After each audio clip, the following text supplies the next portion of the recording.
the world of digital finance, a small group of individuals have tried to warn the world. They've exposed the games, the silence, the puppets, and the billion-dollar setups hidden in plain sight. While others chased hype, they followed the money straight to Ripple, regulation, and the new financial order. This is not speculation. This is the groundwork. This is the blueprint. These are their stories. But it's so broken. I mean, when I go talk to banks, it's a beautiful thing for me because banks don't like SWIFT.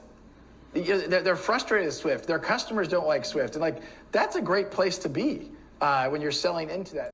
Welcome back, ladies and gentlemen, to another episode of 24 Hours Crypto. Let's get right into today's video. This is truly remarkable. Larry Fink, the CEO of BlackRock, just dropped a major bombshell. And guess what? Only a few handful of individuals are going to understand this. And the best part is we are going to be rewarded very handsomely for our patience and for our research and for our intelligence of understanding what is happening behind closed doors. They're saying this publicly. Can you imagine what is being said behind those closed door meetings? Let's set the tone right off the bat. Listen to what Larry Fink says here in terms of the plumbing. And you guys know we talked about how Ripple is the plumbing, and that is what they're trying to do. This is tremendous, ladies and gentlemen. Take a listen to this. We're not spending enough time talking about how quickly we're going to tokenize every financial asset and the opportunity we're going to have a digital wallet and moving ETFs and other things through a digital wallet. And I think that's going to happen worldwide very rapidly.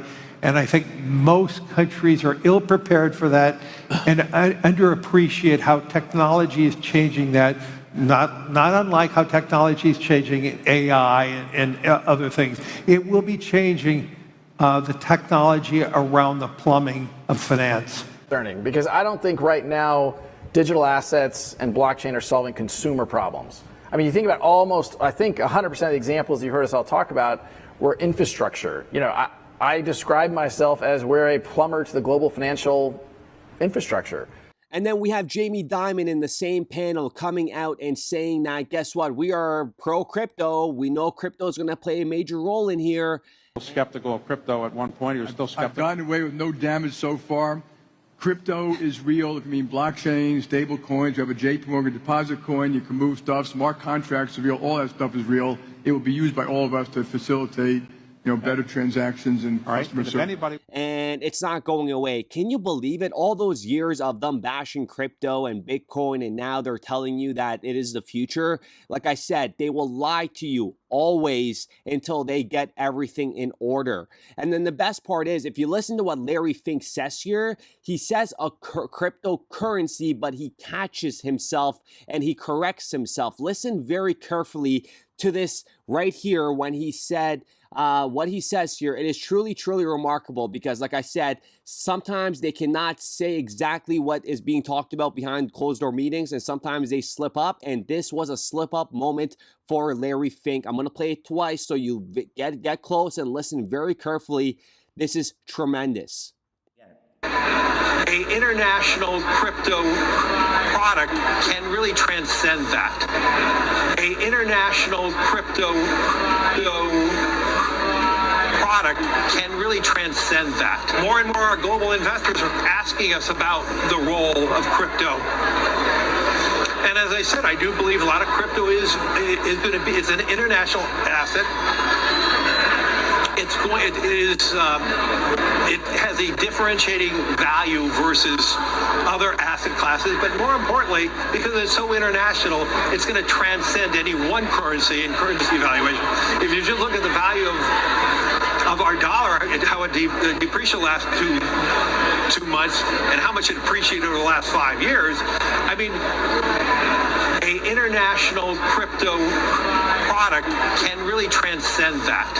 And that's why we believe there's great opportunities, and that's why we're seeing more and more interest. And that interest is broad-based worldwide. And we all need to come to an understanding that Ripple isn't going for the billions, it's going for the trillions and trillions of dollars. And that is what they're positioned to do. And that is why they're working with every single governmental organization across the world, because this kind of change exchange needs everybody on board to create a level playing field, and Ripple is that plumbing. And this video is going to completely blow you away because this has been long in the making. And just take a listen to this. Right. But at the same time, there's still a long road ahead to kind of like go from the billions of economic volumes in a year into the trillions, right? And so again, it's usability, it's fragmentation of liquidity that's also prevalent in blockchain technology, and it's regulatory, like user protection, regulatory compliance. And then when we go into this G30 document here, which we covered in the past, listen to what they said very, very carefully, because this has been documented and this is what they're working on. Tokenized wholesale CBDCs seem to rest mainly on plumbing considerations. And before I continue this, take a listen to this, okay? So the first video is going to be Esther George. She's the president and CEO at the Federal Reserve Bank of Kansas. Keep in mind that Brad Garlinghouse is from Kansas. Ripple has money transfer licenses in Kansas, okay? There's a lot going on behind the scenes, but take a listen to this little montage of the plumbing. We got Brad Garlinghouse talking about the plumbing.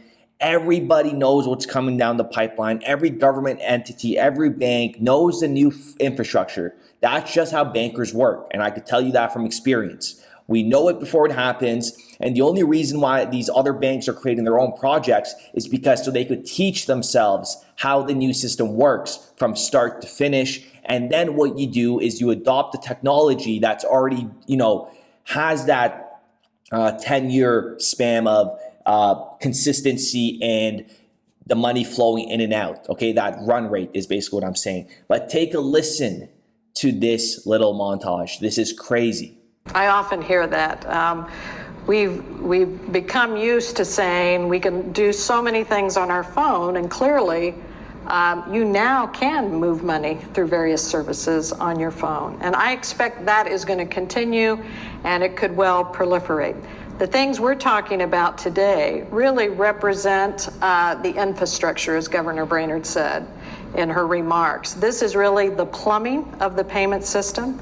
And so when people are moving money, it may feel like you and I are trading money instantaneously, but the fact is it has to go through the plumbing in a way that may take much longer for those things to actually come out of my account and get into your account. And whether it's, I'm not going to speak about the particular product, it's not appropriate for me to do so, but the announcement was a focal point for regulators of different types to recognize the digitization and the digitization of the plumbing and other aspects of our financial system, including payment transfers, etc. It is coming. Well, everything we do is built on the ethos of the XRP ledger. No more walled gardens, level the playing field, all the money. So Ripple's building the plumbing. But at the same time, there's still a long road ahead to kind of like go from the billions of economic volumes in a year into the trillions, right? And so again, it's usability, it's fragmentation of liquidity that's also prevalent in blockchain technology, and it's regulatory, like user protection, regulatory compliance, not a fad. And now they're starting to build or co-build the pipes and the plumbing for this to happen in a way. Describe myself as we're a plumber to the global financial infrastructure. And as soon as they understand that this is just a simpler infrastructure way, I mean, look, in some ways we're plumbers. Like we're enabling a much more efficient plumbing, but we are in fact the plumbers, okay?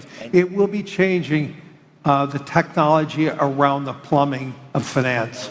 And take a listen to this. So as I was saying, tokenized wholesale CBDCs seem to rest mainly on plumbing considerations, including technology setup costs, operational and cyber resilience, speed of settlement, and high quality liquid asset drag, meaning the average and peak quantities of central bank deposits, tokenized CBDCs, and other forms of high quality liquid assets require to process or collateralize a given amount of transactions of a given type. The CBDC token technology itself does not mitigate settlement liquidity requirements and the adoption of a tokenized CBDC. And then we got the plumbers. They all know It doesn't matter how much information I could put out here. Some of you guys will think it's not true, but 99% of you do. That's why you guys tune in. But folks, we are going through a generational shift right now, and no one said it was going to be easy. Becoming wealthy isn't easy. If it was easy, everybody would be wealthy, okay?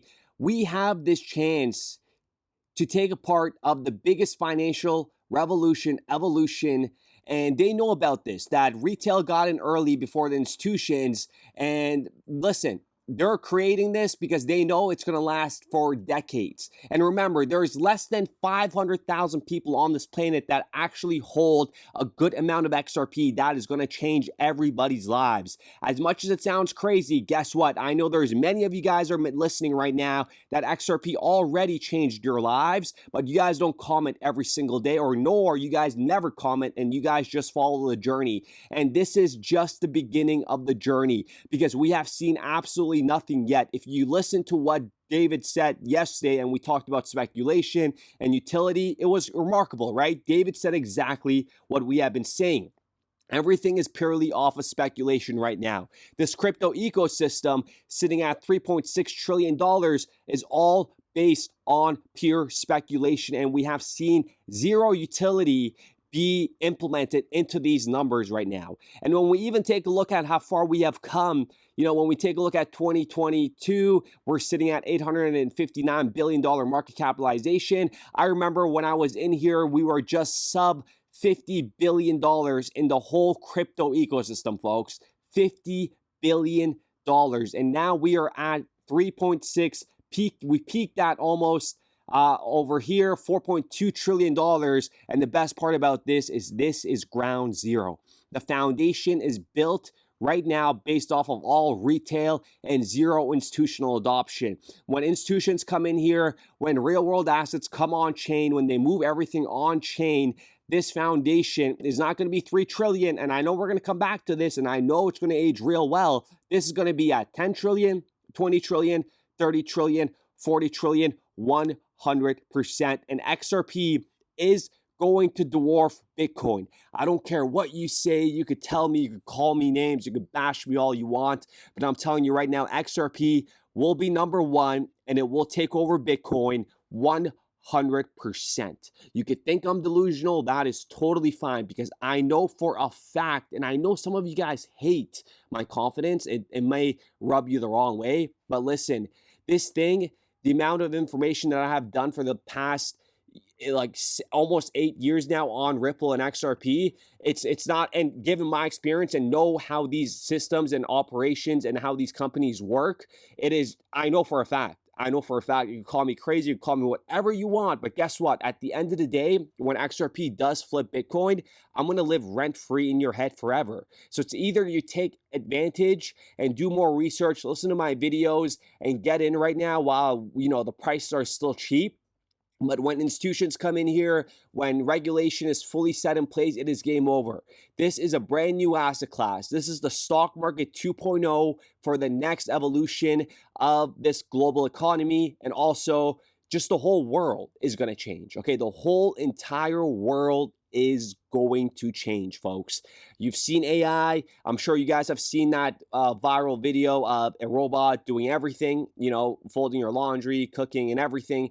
Everything's going to change, folks. Everything is going to change. So with that being said, ladies and gentlemen, I do appreciate every single one of you guys. Let me know what you guys think in the comments down below, and we'll be back with another video. And let me know what you guys think about the plumbing.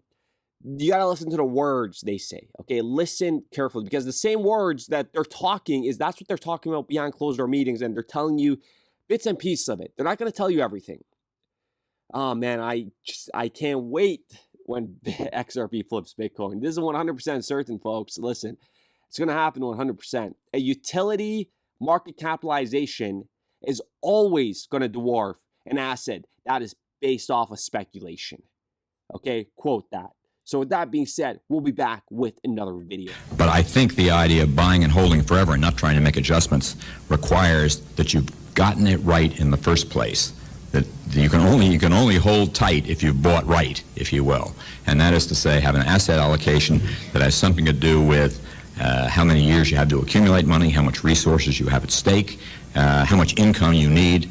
and how much courage you have to ride out the peregrinations of the market. The thing with these assets, though, is they always follow a hockey stick curve. As long as a specific asset class actually starts moving on-chain wholesale and you get true hockey stick adoption. It is my firm belief that everything can be tokenized. So. Well, I woke up this morning, check my bags on the chain. XRPL still humming while the FUD folks complain. Ripple fighting Goliath, yeah, the SSA's game. But Johnny D and Hogan, they're bringing the flame. So we salute to the rebels in suits, to the coders and hodlers wearing dusty old boots. Raise a toast to the ledger and the lawyers who bite, while taco stand dumps through the middle of the night. Damn, Jed, can you chill? Brad G's on the mic saying clarity now, while Shorts codes the stars with the hologram cow wash. The haters keep chirping, but the people ain't blind. This ain't some mean dream, it's the internet's spine. Regulators stalling, but the clock's ticking fast. Ripple drops the case like a baseline blast. Communities united from Twitter to the street. We meme through the madness and never admit defeat. Yeah, we salute to the devs and the geeks, to the ledger that clears in seconds, not weeks. To D, to Hogan, to legal delight, and the salty old taco that just loves to spite. Hey Jed, you done yet? Or you got another dump scheduled for lunch? So here's to the warriors, the freaks, and the fans, waving salute tokens like battle flags in hand. It ain't just about coins, it's a movement, a pact. We defend what we build, and we're taking it back. Come on, salute to the ones in the fight, to the token that laughs in regulatory spite, to Schwartz, Brad, and the ones still believing, even while taco stands always leaving.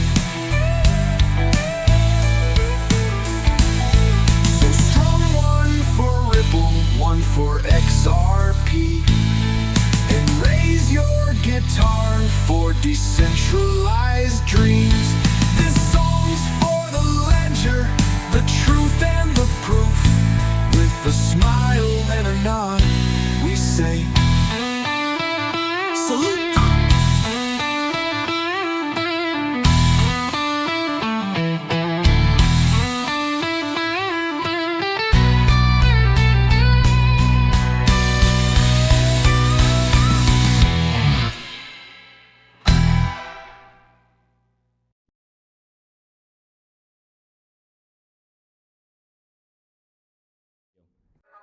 We started building RippleNet with the thesis that crypto liquidity would eventually be able to support robust global payments, large payments.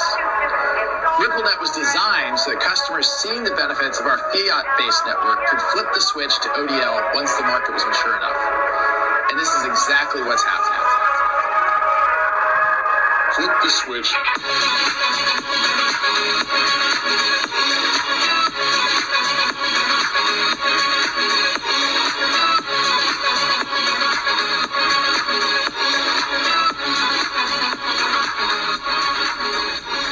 I think what we're building has, it's solving a real problem. And I think all of the tokens, my advice to anybody would be, understand the utility. If there's real utility and there's real value being delivered to a real customer, there will be value in the token.